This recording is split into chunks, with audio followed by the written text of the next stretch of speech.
Tipayak na kahulugan ng kasaysayan. Nakikita niyo ba ang nasa larawan? Tama! Isa itong komunidad. Ito ang makasaysayang lugar kung saan tayo sama-samang naninirahan, nagtutulungan at nagkakaisa. Ikaw, saang komunidad ka nakatira? Pero teka, naisip mo ba kung ano ang kwento ng lugar ninyo noong unang panahon? Ang mga kwentong iyan mula sa nakaraan, iyan ang bubuo sa tinatawag nating kasaysayan. Gusto mo bang malaman kung ano ito at bakit ito mahalaga? Tara, simulan na natin! Ano ang kasaysayan? Ang kasaysayan ay binubuo ng mga mahahalagang bahagi o elemento na tumutulong upang maunawaan ang mga pangyayari sa nakaraan. Ito ay tumutukoy sa mga pangyayaring naganap noon. Ipinapakita nito ang mga nangyari noon sa buhay ng mga tao at kapaligiran. Maaring ito ay tungkol sa pagbabago ng mga lugar, tao at mga pangyayari sa paglipas ng panahon. Bakit mahalaga ang kasaysayan? Mahalaga ang kasaysayan dahil tinutulungan tayo nitong maunawaan ang nakaraan ng ating bansa at ang mga tao. Sa pamamagitan nito, natututo tayo mula sa mga karanasan noon, mga tagumpay at pagkakamali upang mas maging maayos ang ating kasalukuyan at hinaharap. Nakatutulong din ito para mapahalagahan ang kultura, tradisyon at mga bayani na nagbuwis ng buhay para sa kalayaan ng Pilipinas. Narito ang ilang halimbawa ng makasaysayang tao, pook at pangyayari sa lalawigan ng Rizal. Mga makasaysayang tao sa Rizal. Carlos Botong Francisco. Si Carlos Botong Francisco ay isang sikat na pintor mula sa Angono, Rizal. Siya ay nanirahan dito at dito rin siya nakalikha ng maraming makasaysayang mural na nagpapakita ng buhay at kultura ng mga Pilipino.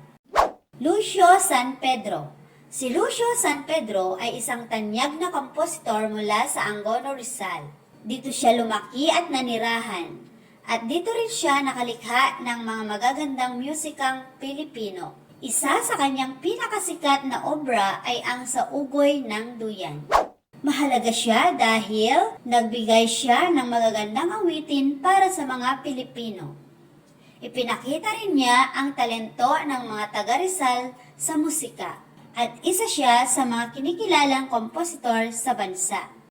Eulogio Amang Rodriguez. Si Eulogio Rodriguez ay isang makapangyarihang leader at dating Senate President ng Pilipinas. Siya ay nagmula at nanirahan sa Montalban na ngayon ay tinatawag nating Rodriguez Rizal. Narito naman ang mga makasaysayang pook sa Rizal. Mga simbahan. Antipolo Cathedral.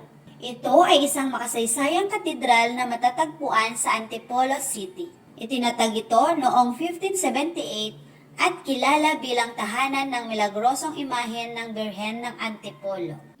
Ayon sa kasaysayan, ang imahen ay ilang beses nang nakapaglakbay mula Maynila hanggang Acapulco noong panahon ng galleon trade. Mahalaga ang simbahang ito dahil simbolo ito ng pananampalataya at kasaysayan ng mga Pilipino. San Ildefonso de Toledo Parish. Ang San Ildefonso de Toledo Parish Church, na kilala rin bilang Tanay Church, ay isang sinaunang simbahan na matatagpuan sa Tanay, Rizal. Itinatag ito noong 1606.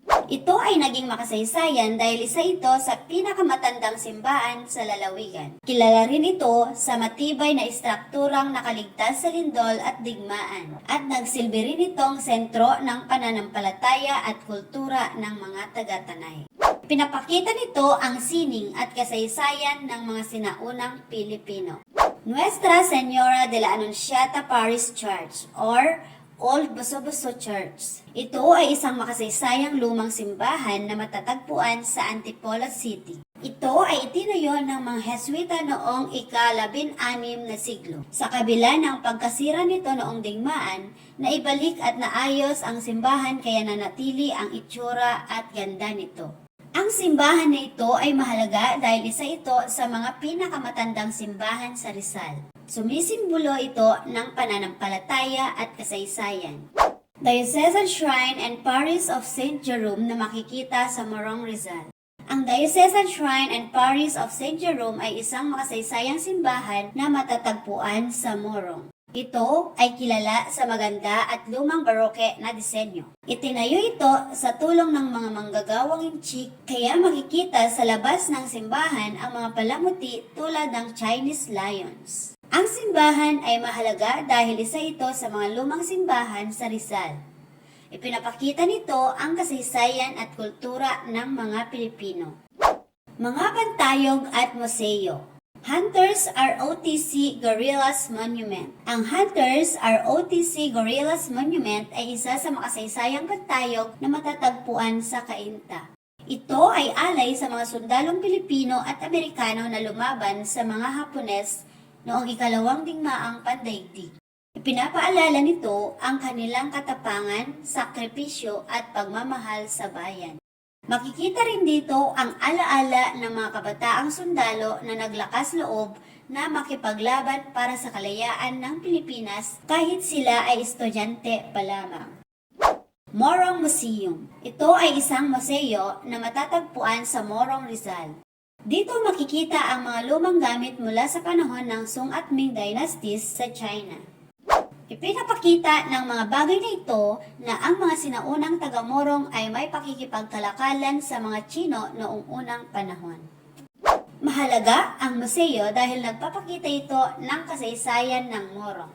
Pinatutunayan rin nito ang ugnayan ng Pilipinas at China noon at tinutulungan tayong maunawaan ang buhay ng mga sinaunang Pilipino. Cardona Veterans Park. Ito ay isang parke na matatagpuan sa Cardona, Rizal. Itinayo ito bilang pagpupugay sa mga veteranong sundalo na lumaban para sa kalayaan ng Pilipinas.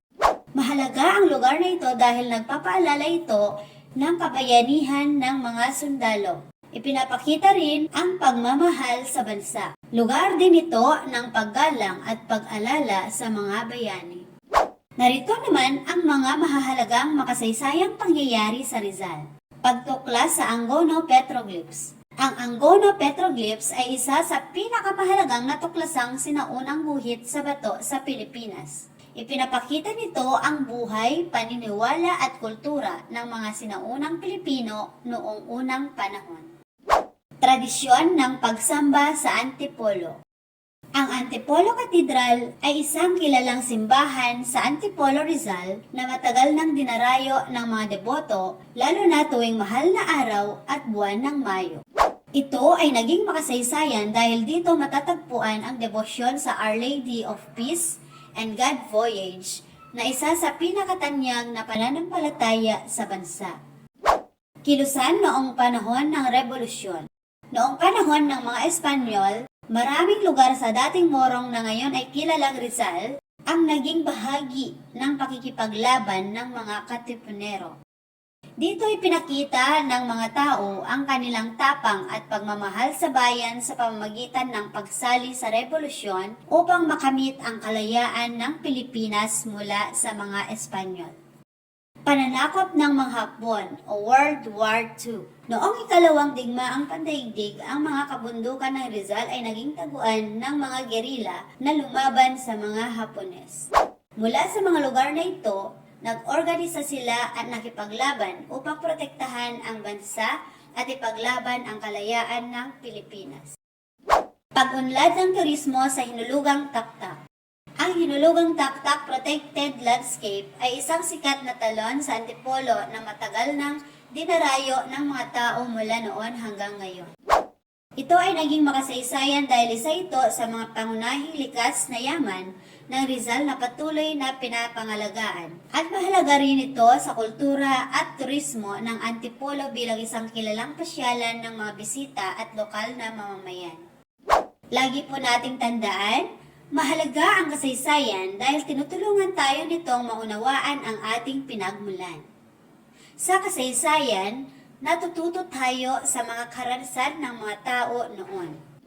Ang mga makasaysayang lugar, tao at pangyayari ay bahagi ng ating kasaysayan at kultura.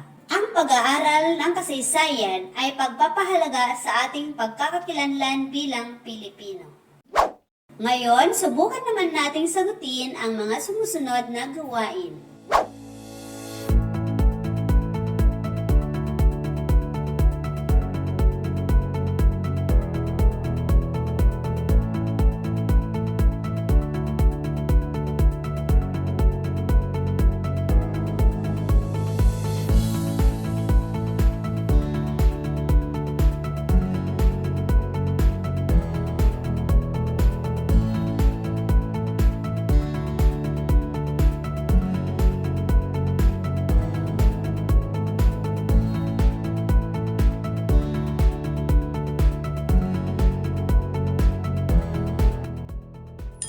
Thank you for watching!